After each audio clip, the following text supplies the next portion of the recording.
मी आज तुम्हाला मोमोज चटणी कसं बनवतात ते सांगणार आहे. त्यासाठी मी 5 टमाटे घेतले आणि वर काप मारून घेतले आणि एक पातेलं घेतलं.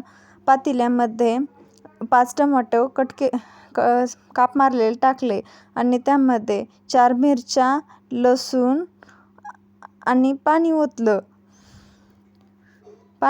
आणि 15 मिनिटांनी त्याला शिजवून घेतलं आणि टोमॅटोवरचे सालटे काढून घेतले.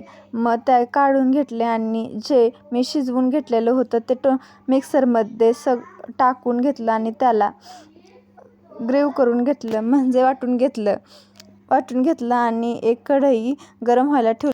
त्यामध्ये लसूण, अद्रक थोडंसं टाकून घेतलं आणि जे मी वाटून घेतलेली ग्रेव्ही होती ती त्यामध्ये मिक्स करून घेतली. त्यामध्ये थोडंसं मीठ, थोडीशी साखर आणि थोडी उकळी येऊ दिला आणि त्यामध्ये थोडासा लिंबू रस पिळा आणि मोमोज चटणी आपली तयार झालेली आहे. तुम्ही बघू शकता.